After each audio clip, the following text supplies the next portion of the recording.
Hi, this is John Tour with Xsigo. Thank you for joining us today for Xsigo 101, a quick 30-minute overview of Xsigo and how it can help to make your virtualized data center faster and more efficient. If you have any questions at any point during this webcast, please go ahead and enter them on the chat bar on the right side of your screen there, and we'll be sure to get to those during the webcast.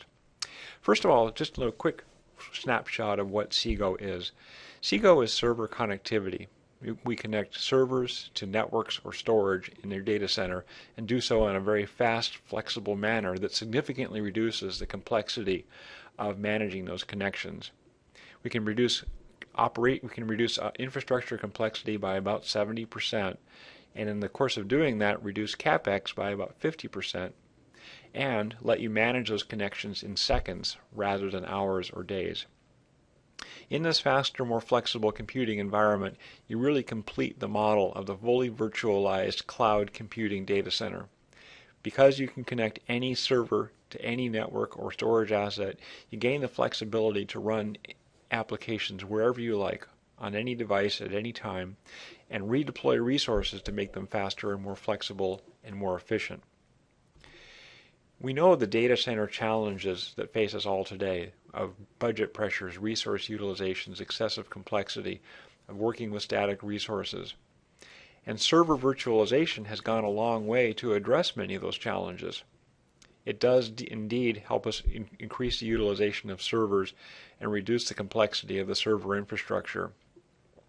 But when you virtualize servers, a number of things happen to the connectivity environment that can stand in your way. They can limit your ability to do more with virtualization. They can limit your ability to virtualize mission-critical applications. And specifically what happens is the network and storage connectivity environment gets significantly more complex, significantly more heavily loaded, and imposes barriers that can stand in the way of your doing more with virtualization. So what are those barriers? Well, when you virtualize servers, a number of things happen in the connectivity environment. When you're running only a small number of virtual machines per server, you may need only a small number of connections to different network or storage resources. But as you add more virtual machines, what happens is your number of connections you need starts to go up. It increases for several reasons. You need more connectivity to connect to different types of networks and different types of storage. All those applications have their specific requirements for those things. And you need more bandwidth into the server. To take full advantage of the increased utilization you're getting from the server, you'll need more bandwidth coming into the device. So the number of connections and the bandwidth required increases the number of connections needed to networks and storage resources. This can impose a number of challenges in terms of trying to do more with that virtualized environment. In particular, as you try to get more and more utilization out of your server, you'll find that these sorts of challenges, such as unpredictable performance, become an issue for you. Performance, as you're running only a small number of VMs per server, may not be a problem, but as you increase that to 20 or 40 virtual machines, your ability to get predictable performance out of each one becomes a challenge because they're sharing resources. They're sharing I/O resources out to networks and to storage. That unpredictable performance can stand in the way of your virtualizing all the applications you'd like to, such as database applications or Exchange applications, things which are really mission critical. You may be hesitant to virtualize due to performance challenges. There's also a cost issue. As you're bringing more and more I/O resources into the server, not only are you paying more for the cards and cables going out of that server, you're paying more for the switch ports that you're connecting into. And you're maybe paying more for the server itself as you need more PCI slots to accommodate that connectivity. You may have to go from a 1U server to a 2U to a 4U just to accommodate the needed I/O within that device. The cost of all those connections can really add up, particularly when you're dealing with fiber channel connections where you're often going directly into an expensive core switch. So as the number of connections goes up, the cost of connectivity can exceed the cost of the server itself. So this becomes a major challenge in scaling. Then there's always a problem of this. Do you have the I/O you need in the server? As your needs change, the servers don't necessarily change with it. If you add, for example, applications that require fiber channel storage, do you have fiber channel storage in all the servers where you could potentially need it? or iSCSI storage, or different 10 gig Ethernet. As things move in your data center and technologies advance, you may not always have all the latest technologies on all the servers, and this can limit your flexibility to deploy applications wherever you'd like. Then there's the issue of cabling. As you cable up more I/O into each server, not only is the cabling itself a bit of a mess, it can be a challenge just from a visual standpoint. It's also a challenge from a availability standpoint. The cables themselves and connectors can become one of your leading causes of downtime because the connectors and cables themselves are prone to failure. So the ability to simplify that would be a huge boost. In addition to, if you could simplify it, you'd also be improving the airflow in and around your servers, thereby helping to make the cooling environment more efficient. All of these things are challenges that come in when you start virtualizing your servers and you find your number of connections per server increasing from 2 or 4 in a non-virtualized world to as many as 20 in a virtualized world. So what do you do about these challenges? Well, we faced this exact same kind of challenge in every area of IT. We had this in LANs, back when LANs were proliferating and we had different kinds of LANs around the workplace. What we did was we consolidated LANs, brought them together into one to make it simpler. We had exactly the same problem with SANs. When storage was being distributed amongst all different servers scattered around the enterprise, we consolidated the storage on SANs to make it more simple. And of course, servers, we consolidated those using server virtualization. Well, now is the time to do the same exact thing with the infrastructure, the networking and storage infrastructure that connects those servers to the various resources in the data center. That needs to be consolidated as well, and that's exactly what Xsigo does. And when we achieve that consolidation, when we consolidate and virtualize that connectivity asset, just as we consolidated and virtualized the server asset, well, we bring those two things together and we've created the foundation of the private cloud. So that's exactly what Xsigo data center fabrics do. We let you dynamically connect any server to any resource. From any server, only restriction is that it has to be an x86 server, but from any operating system, any server vendor, out to any network, 1 gig or 10 gig, and out to any storage device, whether it be fiber channel, iSCSI, NAS, or even potentially FCOE. There's an exciting thing about this. What Xsigo lets you do is keep all your options open. Because we connect from any to any, you can choose the servers, networks, and storage that best suit your needs. You're not restricted to any vendor type or any connectivity type. You can dynamically connect all these assets through a simple wire once infrastructure. Once the server is connected into the Xsigo box, you never touch that connection again, regardless of how your connectivity needs change. It's also fast. That single connection delivers 40 gig of bandwidth, and it's usually deployed redundantly, which means you have 80 gig of total bandwidth going into the server. What this does is provide you with the ability to run more applications and run utilities more quickly than you could with slower connectivity. We've shown time and time again that you can achieve higher VM densities and faster vMotions, things that affect your operational life every day, using that fast 40 gig connectivity. And finally, it's dynamic. It's all managed in software using tools which are simple to view and intuitive. You can see connections from virtual resources out to physical networks and physical storage devices. And that lets you much more easily manage your environment, because now you can see the environment, see what's connected to what, see what's not connected, and change things on the fly using simple drag and drop operations. So the way this works is quite straightforward, and it actually looks quite familiar to standard connectivity. That's what this first view is here. You're seeing the before picture showing all the conventional cards in the servers connected out to various network and storage assets. So these would be the conventional fiber channel HBA cards, Ethernet NIC cards, all very traditional assets. What Xsigo does is replace those physical cards with one physical card called a host channel adapter. And then what we're presenting within the server is a virtual asset. So it's the same thing as if we're taking a processor and virtualizing it. We're taking that single card and virtualizing it into multiple virtual NICs, virtual Ethernet connections, and virtual HBAs for virtual fiber channel connections. But the beauty of this is those virtual connections look and act exactly like the hardware connections they replaced. So as far as the server is concerned, as far as hypervisor and operating system are concerned, those physical cards are still there. But with those virtual cards, you can now connect to any server and any storage device in your environment. So a virtual NIC is mapped to a specific physical network. A virtual HBA is mapped to a specific storage device or SAN.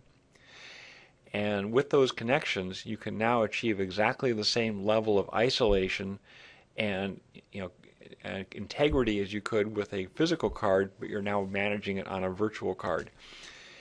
In fact, you can even assure performance. So just as you would connect up using a 1 gig connection to get a certain level of bandwidth into a particular application, you can now do the same thing with quality of service controls. So you can manage that bandwidth in software. So what's exciting about that is, of course, being managed in software means you can change it at any time. So I can set a virtual NIC to have 1 gig of bandwidth out to a network. If the requirements change, I can increase or decrease that bandwidth over time. And all that bandwidth can be set dynamically. So you can, at any time, use as much of that 40 gig connection as you want for any particular resource. And this can be changed dynamically in real time. This can also be done on any operating system or hypervisor. So what's really cool about this is you're not limited to any particular virtualized or bare metal environment. You can mix and match, have virtualized and bare metal servers connected into the same I/O connectivity environment, and have them all share the same resources and without restriction on any particular operating system or hypervisor running on any of the servers. And it's all dynamic as well, which means you can, with the ability to migrate I/O resources on demand, you can repurpose servers very quickly. When we migrate an I/O resource, the entire identity of that resource moves with it. This includes things that are traditionally mapped in hardware, such as worldwide names and MAC addresses. Those move with that virtual card. So if you need to take a server down for maintenance, or you need to replace it with another server, you can migrate the entire I/O instance to a different device. When you bring that new device up, it will appear exactly as your old one did without the need to do any remapping whatsoever in your network or storage environments. It also lets you achieve the flexibility to add new isolated networks or storage devices on demand. The Xsigo environment back to the server is wire once, but you can add things on the uplink side out in your network or storage environment at any time. And you can make those new connections accessible to servers simply by adding new virtual NICs or virtual HBAs in software to those devices. So at any time you can come into the environment, add new physical networks, create new resources on the servers, and you're up and running. And this can be used to create networks for all kinds of purposes, such as running a vMotion network or running a fault tolerance network, creating new storage networks, creating new backup networks, creating networks to handle payment card information. All the different things that you might want to create new networks to accommodate, it can now be done in software, and yet with the same complete isolation as if you were creating new physical connections. So the beauty of the isolation and performance guarantees of a physical cable, yet with the flexibility and agility of software management. The before and after is striking. So when you look at the environment without Xsigo, you see the traditional cabling mess of trying to connect up multiple servers in a rack to multiple network and storage assets. With Xsigo, you're consolidating all those connections down to just 2 connections per server. 2 40 gig connections operating redundantly active for a total of 80 gig bandwidth into that device. From a little bit more of a Visio viewpoint, you can again see how the complexity is significantly reduced not only at the server level, but also at the uplink level. Because you're consolidating the connections, you need far fewer ports at the director level, at the core level. Your ability to use those assets efficiently is increased, and you can often extend the life of assets that you currently have in place. 70% less I/O infrastructure means you're using all of that I/O infrastructure much more efficiently than you were before. Traditional I/O is utilized about 5% of the time, just as servers were before we virtualized those. In the Xsigo environment, you're able to significantly increase that, but do it in a way where if you do need more bandwidth down the road, you can always add more connections from the Xsigo box out to the core environment. Add in the bandwidth you need on demand without having to touch the connections back on the servers themselves. Those connections are wire once, and of course that's the bulk of the connections you've got running around in that server environment.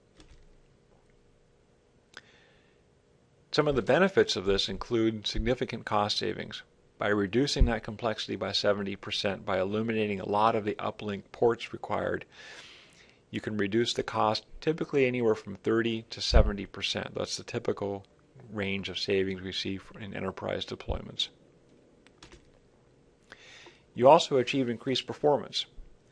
Because the link from the server device to the I/O director operates at 40 gig, that potential bottleneck of the server communication has been eliminated. And what's exciting about this is a lot of the communication now goes entirely server to server. For example, a vMotion connection is largely server to server traffic. Backup connections, in the case of a media server and a application server, that backup traffic is going to be server to server. In the Xsigo environment, all of that traffic occurs entirely over the Xsigo fabric. It never has to go out to the Ethernet fabric or out to the fiber channel SAN. If it's server to server traffic, it can go entirely over that Xsigo link.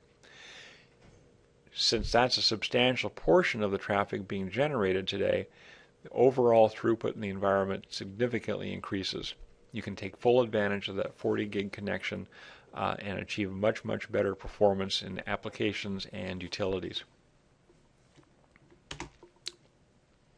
This kind of performance is seen across, as I mentioned, vMotion, backup, also database queries, where you're able to reduce increase not only the bandwidth, but also reduce the latency of that connection through our fast fabric. You can reduce database queries by a substantial amount, often as much as 12x. And of course, file transfer times that benefit completely from the server to server performance being generated. Power, space, and cooling also benefit because as you remove I/O resources, cards, cables, and switch ports, you can also take out about 50 watts per server that you're consuming with all those different assets. It's not only the cards within the server themselves, it's also the upstream switch ports. If you can eliminate those things, you can significantly reduce the power that's being consumed to move that data around your data center. If you can move to smaller servers as part of this process, you can also significantly reduce the space. And many of our customers find they can move from 4x to 2x or even 1U or even half U size servers in order to save space because PCI slots are no longer a restriction. With Xsigo, you only need one PCI slot per server, and that means you have the ability to use smaller devices and actually get much better utilization out of blades as well. Furthermore, with 40 gig per connection into the server, many customers find they can run more virtual machines as well. That I/O bottleneck restriction was preventing them from running as many VMs as they wanted, so we've got numerous cases of customers running in excess of 100 virtual machines per server, taking full advantage of that 40 gig connection. And then finally, by bringing down power, by bringing down space, you can also impact cooling. If you can reduce 50 watts of power out of the server, that can be 100 watts total savings, including the cooling savings. And then there's also the issue of the airflow. because that cable dam that was blocking your airflow and keeping things from being more efficient has been removed, allowing cooling overall to be more efficient. So power, space, and cooling significantly benefit, and really this is a driving force behind people doing significant consolidation and bringing things down to more of a data center and a rack kind of configuration. This is the device itself. So the I/O director is really the hardware element of what Xsigo produces. The other pieces of it, the cards that go in the servers, those are off-the-shelf items available from any server maker. This hardware element, the I/O director, is a top-of-rack device that provides you server connections on the top layer of the device and then uplink connections on the bottom layer. So those I/O modules provide connectivity into your fiber channel core, your gigabit Ethernet core, and your 10 gig Ethernet core from the I/O director. And once you establish the connections to the servers, that's a wire once connection. This box you see here has a specific number of server connections on it. If you need more server connections, those can be added at any time using 1U-high expansion boxes that we offer as well. So the connections to the servers are scalable to about 250 server connections per I/O director, and the connections to the uplinks are scalable simply by adding the I/O modules that you need. And I/O modules are available in any connectivity type: 1 gig Ethernet, 10 gig Ethernet, 4 gig fiber channel, 8 gig fiber channel. And the beauty of this is that as connection types change, you can simply add in new modules to create new connections.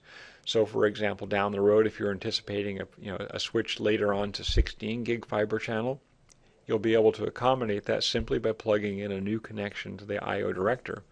So you don't have to go server by server and add those cards, and you don't have to worry again about which servers have which I/O. Every server will have access to 16 gig fiber channel simply by slipping in that new I/O module. The same thing goes to 40 gig Ethernet.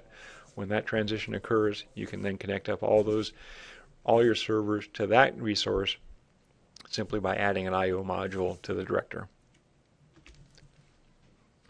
All of this is managed in a very simple, intuitive screen environment, which allows you to see the entire I/O configuration from a single screen.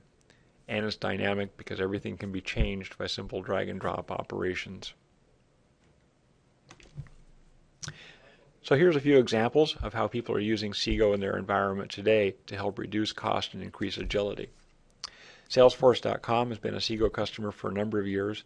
In their previous environment, they had significant fiber channel requirements, significant fiber channel connectivity needs in a single rack of blade chassis, so a rack of 6 Dell blade chassis. They were consuming about 588 cables for connecting up fiber channel primarily, but also some Ethernet in the environment as well. With Xsigo, they were able to bring that down to just 24 IB cables coming out of that environment. They selected our InfiniBand fabric. We also offer an Ethernet fabric as well. In this case, they used InfiniBand. And they reduced the connectivity down to 36 cables total. By doing so, not only did they reduce the complexity by 92%, it also significantly increased their agility because they could now bring on new hosts in days rather than weeks of installation and test time. Their production cycle went from 8 days down to 2, so the work they're actually trying to perform got done 4 times more quickly in the new I/O environment because they eliminated I/O bottlenecks in the process. And they were able to save about $1 million in I/O costs for every rack of servers that they deployed this on. You can see why when you look at the before and after picture. The before picture with 98 cables connecting out through 6 switches in the blade chassis. The after picture with 6 cables connecting out through just 2 switches in the chassis. A lot less complexity, a lot less cost, and actually better performance in the process. Accenture is another example. They had about 10 connections per server in their before environment, taking that down to 2 in the after environment. But what was really exciting to them, in addition to the CapEx savings, was the increase in agility. It used to take them several weeks on site to go out to a remote co-location facility and configure the network and storage connectivity. With the new configuration, all of that wiring can be done ahead of time in the rack before it's even shipped out to the remote co-location facility. When they arrive at that site, in just a couple hours, they can connect into the networks and storage they need. From that point on, all of the connections can be managed in software from anywhere, which means they can now change things at any time in software in minutes without having to go through the pain and risk of doing remote hands configuration tasks. Now they can do everything from their home office because of the Wire Once environment they've achieved with Xsigo. So not only did they save significant money, about $1.1 million in CapEx, even more significantly, they increased their agility. And since their business is providing fast, flexible service for their customers, this basically allowed them to be a more effective business and provide better service level agreements and better responsiveness to their end user.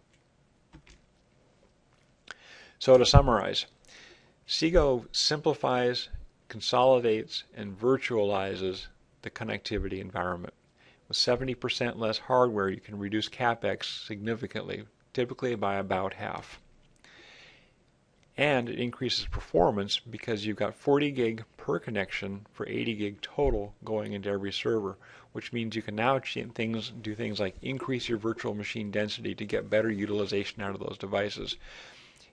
You can decrease the time of operational tasks such as vMotion and backup that impact your operational life every day. So it makes your equipment and your people more efficient.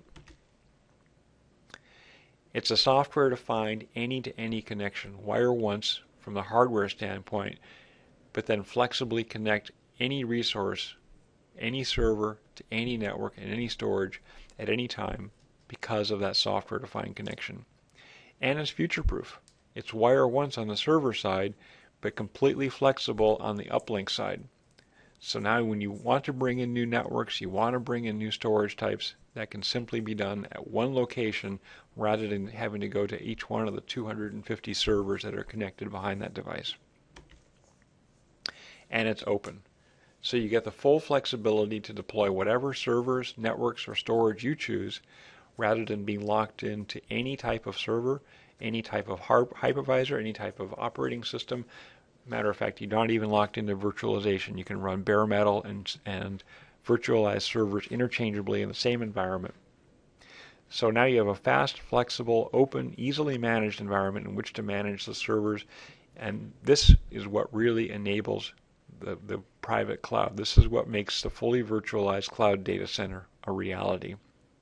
Thank you for your time today, and if you have any questions on this, please go ahead and email me at jtoor@xsigo.com. That's J as in John, T as in Thomas, oor.xsigo.com, and I'll be happy to help out. Thank you very much.